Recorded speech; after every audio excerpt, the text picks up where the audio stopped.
Thank you, Matt, for that wonderful, heartfelt introduction. And let me take just a moment and introduce my wife, my bride of 50 years, who's seated right here. Please stand, Dr. Kay Wright. And also my special guests who are here with me tonight. Would you all please stand so they can see? I'm not going to call names. We're running, time is of the essence here. Thank you.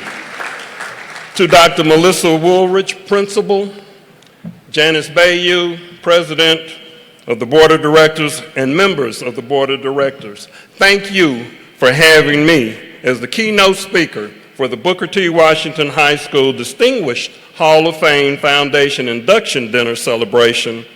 As a proud member of the Booker T. Washington High School Mighty Class of 1968, I am proud to stand before you tonight as your keynote speaker.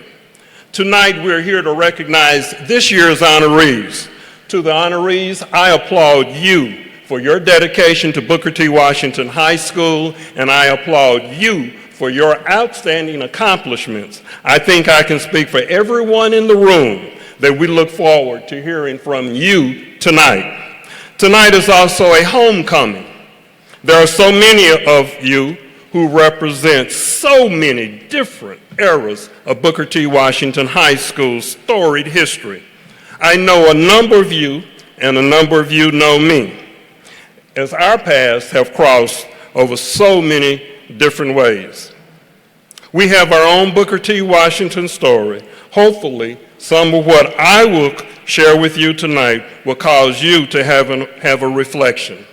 I'm going to speak about how Booker T. Washington and my Tulsa Public Schools education prepared me for my career path. It was September of 1967. I was in Mama Baton's second period home and family living class.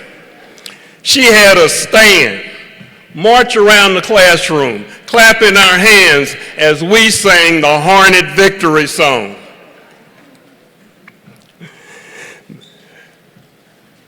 This is not the beginning of my Booker T story. It is the ending of my Booker T story. Or is it? I first saw Booker T. Washington through the eyes of a 5-year-old as I rode past it in a car. It stood proudly at 1631 East Woodrow Place. It was still a new school. I was told that was Booker T. Washington High School and that I would go to high school there. My focus at that time was finishing kindergarten at Dunbar Elementary School. But it planted the seed that someday I would attend Booker T. Washington High School. All of us who lived in the Booker T. Washington attendance area had that same seed planted at that time.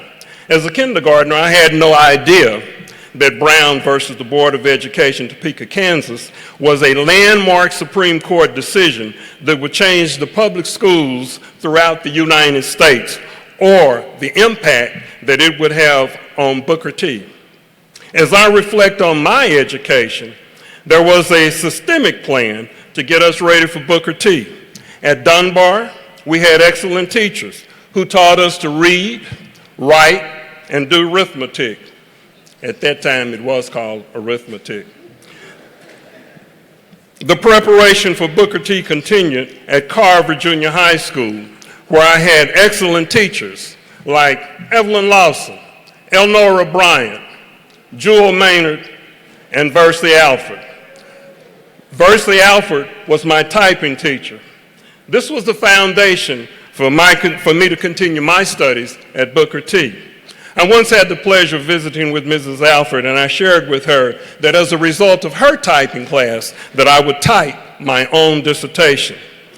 I experienced my first high school football game as a 12-year-old 7th grader when I attended a home Booker T. Washington football game that was played at Carver Stadium. What an environment. I had never seen anything like it. The band and the majorettes marched into the stadium wearing matching tan uniforms trimmed in orange and black. The cheerleaders led the team onto the field. The adults sat on the west side of the stadium and the students sat on the east side of the stadium with a tall white wall separating the stadium from the railroad tracks. You all can relate. There were vendors selling cracklings and skins and hot tamales over the fence at the southwest corner of the stadium. It was such a festive environment that all I could think of was, I cannot wait until I'm a student at Booker T. As I first entered Booker T as a sophomore, under the lettering that read Booker T. Washington in September of 1965, there were those two sets of stairwells that led to the second floor. This was my first time attending a school with a second floor. When entering the building, under the letters that read auditorium, straight ahead was the auditorium. To the right was a long stairwell that led to the second floor. At the top of the stairs, and slightly to the left, on the east side was the gymnasium where physical education classes were taught, home basketball games were played, and home wrestling matches were held. We purchased activity cards for $9 that gave us admission to all home football games, all home basketball games, all home wrestling matches, admission to the Thursday and Friday night performance of Hijinks, and we received a yearbook. All of this for $9.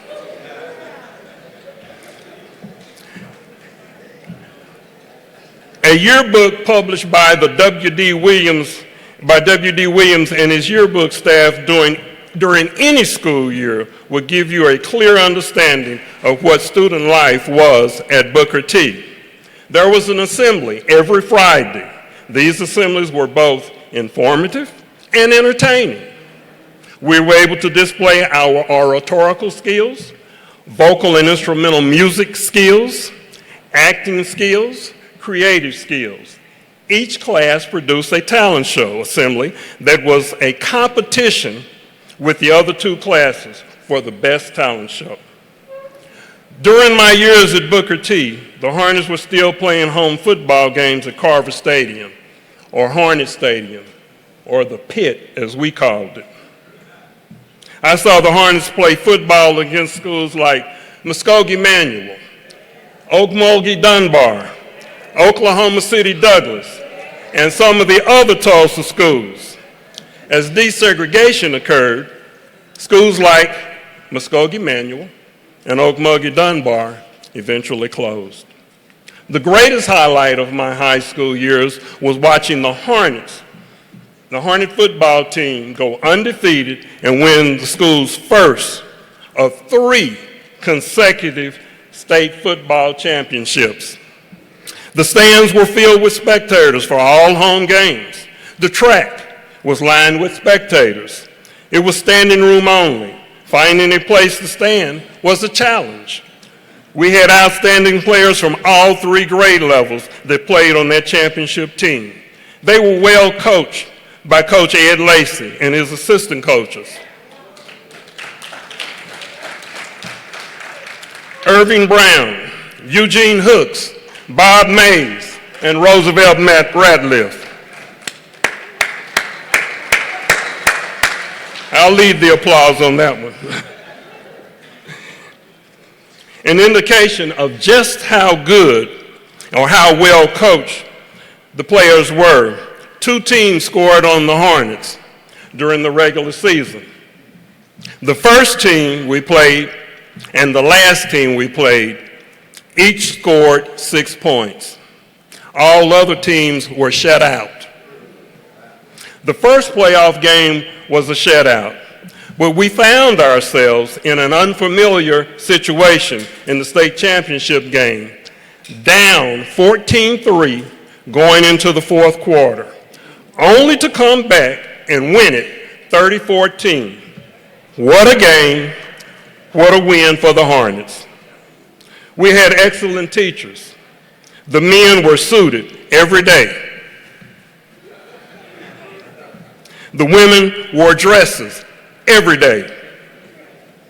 They produced many academic scholars who continued their education at many different colleges and universities throughout the nation by way of academic scholarships, athletic scholarships, financial aid packages, or by whatever means necessary. Some attended trade school and eventually started their own business. Booker T graduates went on to become productive citizens throughout the nation in a variety of careers. As I started my career in education as a classroom teacher, I carried with me a multitude of teaching characteristics molded by teachers I had at Dunbar, Carver, and Booker T. As the Dean of Boys or assistant principal, I would speak with the directness of Art Williams, somewhat, or Bob Mays, somewhat. As a principal, I tried to carry with me the grace and elegance of Henry Whitlow. Teachers and administrators today are challenged with the dilemma of how to teach African American history. As some politicians tell us, African American history has no educational value. I want to go on the record tonight and say African American history is American history.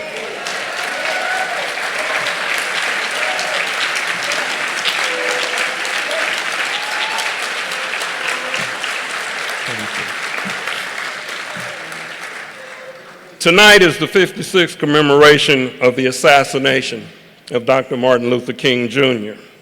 If African American history has no educational value, how does one explain that 30-foot tall white granite statue of Dr. King that is located on the northeast corner of the tidal basin in Washington, D.C.,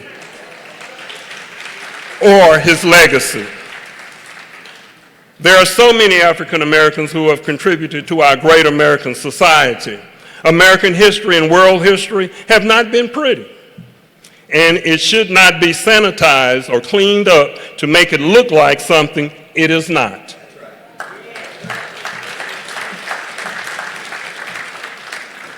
Some people say they do not want to make little boys or little girls feel badly about their heritage. I say, tell them that was then, this is now, do your part to make it better.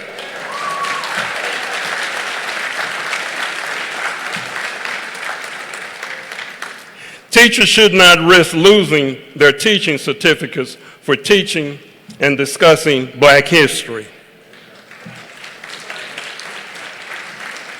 This very place tonight is both a historical site and a crime scene. The teaching of the Tulsa Race Massacre is a topic that some Oklahoma politicians say it is okay to teach, due in part to the national attention the massacre has received.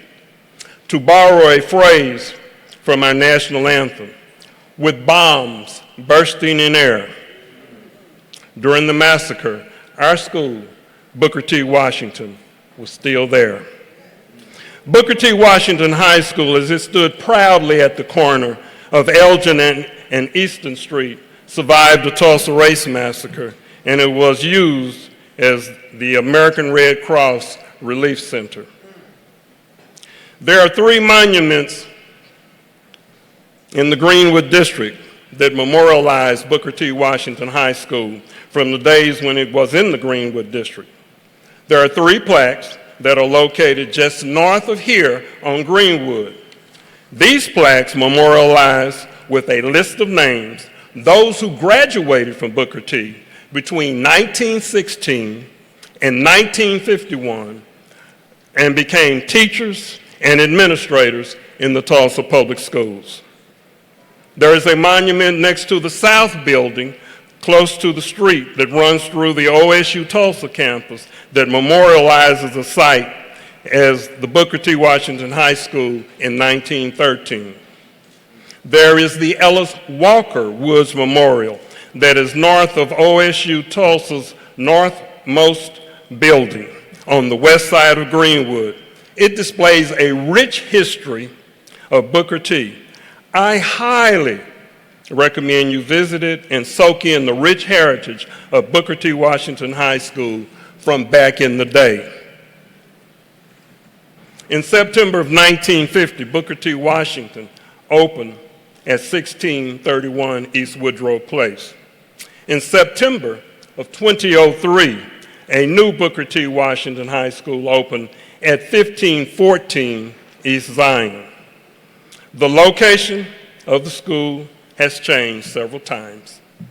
Bricks and mortar make a school site, but the teachers, counselors, administrators, support staff, parents, and most of all, the students make it a school.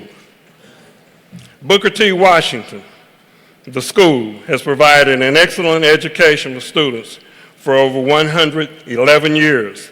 It has served the African American community well during segregation, and it has served the Tulsa community very well since desegregation.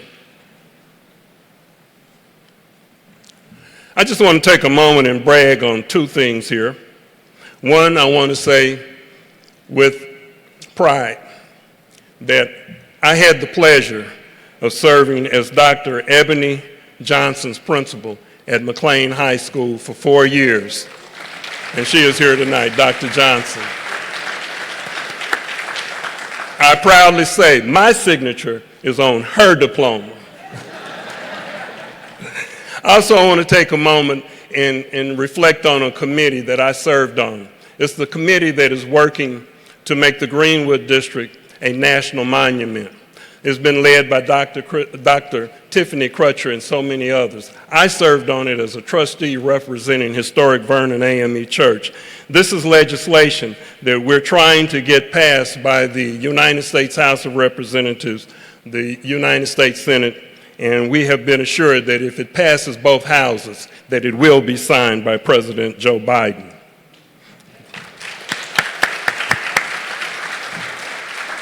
Tonight, the excellence of the school we know as Booker T. Washington High School is on full display as we recognize this year's inductees into the Booker T. Washington High School Hall of Fame.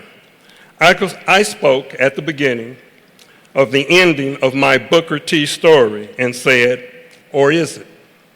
There was a song we sang when I was a senior. We used it during football games, and it will answer the question. It goes like this. I will not sing it, but these are the words. Everywhere we go, people want to know who we are. So we tell them we are the Hornets, the mighty, mighty Hornets. Tonight, I say to you, everywhere you go, when people want to know who you are, tell them you are a Hornet, a mighty, mighty Hornet.